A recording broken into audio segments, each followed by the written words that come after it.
धन्यवाद संजय भाई। मित्रों, आज दिल्ली की एक कोर्ट ने, जज नागपाल जी की सीबीआई स्पेशल कोर्ट है, उसने मनीष सिसोदिया जी की जमानत जो है, हाई कोर्ट ने आज सिसोदिया जी की जो जमानत है वो रिजेक्ट की गई है। और इससे पहले जो है वो ट्रायल कोर्ट ने भी रिजेक्ट की थी। और मुझे बार बार एक कहावत याद आ रही है, वह कि अगर बाढ़ ही खेत को खाने लगे तो खेत क्या करेगा। यानी जिन लोगों का कर्तव्य है इन संस्थाओं को बचाए रखना, जिनका कर्तव्य है भ्रष्टाचार के खिलाफ काम करना, अगर वही भ्रष्ट हो जाएं और अपनी जिम्मेवारी से हटकर प्रदेश को नियम कानून को उल्लंघन करते हुए इस तरीके का काम करने लगे, तो कौन उस जगह को, उस क्षेत्र को बचाएगा, जो कि दिल्ली के साथ लगातार हुआ। दिल्ली के साथ लगातार हुआ कि दिल्ली में एक स्कैम किया गया, एक घोटाला किया गया, जो कि शराब घोटाले के रूप में प्रचलित है और सबको मालूम है, जानकारी है, जहां पर कार्टलाइजेशन की गई और जो होलसेलर्स थे उनका प्रॉफिट मार्जिन बढ़ाया गया और साथ में जो अन्य प्रॉफिट मार्जिन थे दिल्ली को टैक्स की क्षति पहुंचाई गई और भ्रष्टाचार का एक नमूना बन के रह गया।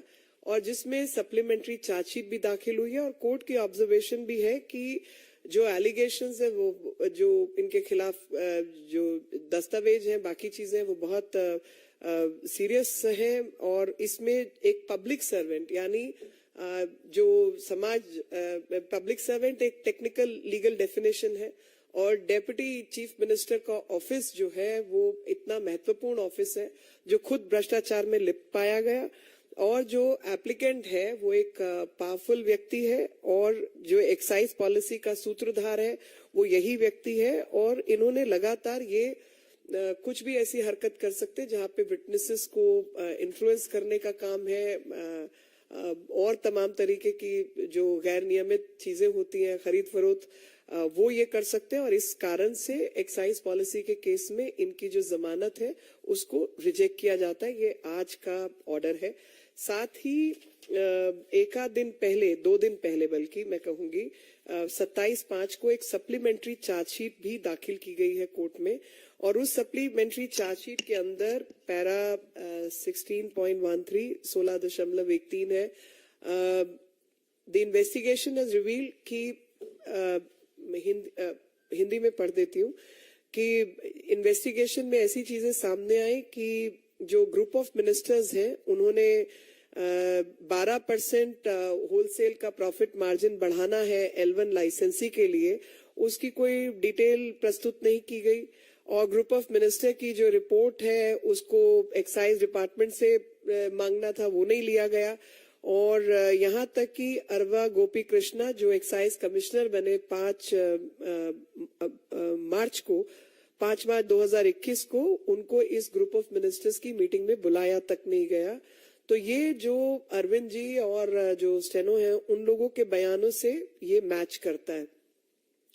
सर्च कंडक्ट की गई और उस सर्च के दौरान जो कंप्यूटर सीज किए गए, हार्ड डिस्क लिए गए, उनमें से इमेज को फोरेंसिक जांच के लिए रखा गया और पाया गया कि जो nearly final draft group of ministers की रिपोर्ट थी, जिसके पहले पेज पर लिखा हुआ था कि डाटा नीडेड, जिसमें कई सारे पॉइंट्स थे और उनमें रिक्वायर्ड था सिसोदिया जी ये सब जानकारी प्राप्त करें और उनका नाम भी मेंशन था।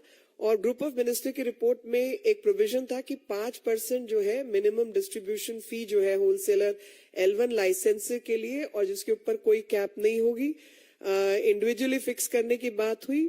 और जो डिस्ट्रीब्यूटर्स हैं उन्हीं को चूज किया गया और जो 100 करोड़ का जो काम था उसको 5 साल 500 करोड़ के लिए उसको बढ़ाया गया। इसी प्रकार से बजट को लेकर जो स्टोरेज डिवाइस है उसने भी जांच पड़ताल की और रिवाइज्ड ड्राफ्ट जो ग्रुप ऑफ मिनिस्टर्स का है उसको पेश किया गया। और सी अरविंद और सुनील सिंगल जो टाइपिस्ट हैं उनके कहे जो उनका बयान है उसके अनुसार पाया गया कि ये 10:28 पर ये काम हुआ, क्योंकि उन्होंने अपने बयान में कहा कि ये 10:30 के आसपास की बात है, तो 10:28 पर ये हुआ जो फोरेंसिक रिपोर्ट में सामने आया। और सी अरविंद ने अपने बयान में कहा, 164 का जो इन्होंने बयान रिकॉर्ड करवाया था उसमें इस बात को रिवील किया कि 5% से 12% तक जो है उसको बढ़ा दिया गया, और जो ईडीपी प्लस इंपोर्ट फी थी, और साथ में जो L1 लाइसेंसेस जिनका टर्नओवर जो है उसको एलिजिबिलिटी क्राइटेरिया वगैरह 100 करोड़ से 500 करोड़ हर साल का कर दिया गया फॉर द पास्ट 5 इयर्स। ये कंडीशंस को बदला गया।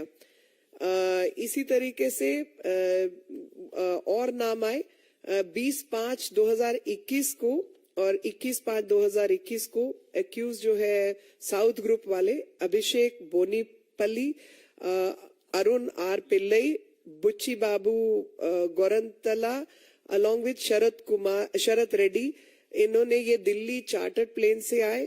एक मीटिंग गौरी अपार्टमेंट में हुई और उसमें एक्यूज विजय नायर भी मौजूद थे, और साथ में अमनदीप सिंह ढल और अर्जुन पांडे, जहां पर इस कॉन्स्पिरेसी को इजाद किया गया, हैच किया गया।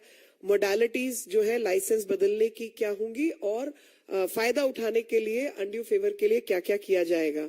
इन्वेस्टिगेशन ने और चीजें जो है वो रिवील की हैं, और उसके मुताबिक जो मनीष सिसोदिया है उसके कहने पर इंडो स्पिरिट को लाइसेंस दिया गया, जबकि उनके खिलाफ कार्टलाइजेशन यानी एकत्रीकरण का एक नियम का उल्लंघन था।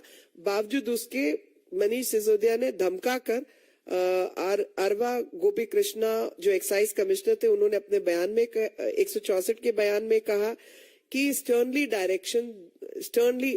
डायरेक्ट किया गया उनको सिसोदिया द्वारा कि L1 लाइसेंस जो है वो इंडो स्पिरिट्स को आप दें, और जो सेकेंड एप्लीकेंट थे डिस्पाइट बीइंग इन्फॉर्म कि एक्यूज मनीष सिसोदिया की कंप्लेंट्स कार्टलाइजेशन की थी, ब्लैक लिस्टिंग की थी, मगर इसके बावजूद उस जो कंपनी है उसको लाइसेंस दिया जाए, ऐसी जो है वो सेकेंड चार्जशीट के अंदर, सप्लीमेंट्री चार्जशीट के अंदर इस तरीके की चीजें सामने आई है। जिन सब चीजों को देखते हुए, इन्वेस्टिगेशन को देखते हुए ये जमानत को जो है रिजेक्ट किया गया है।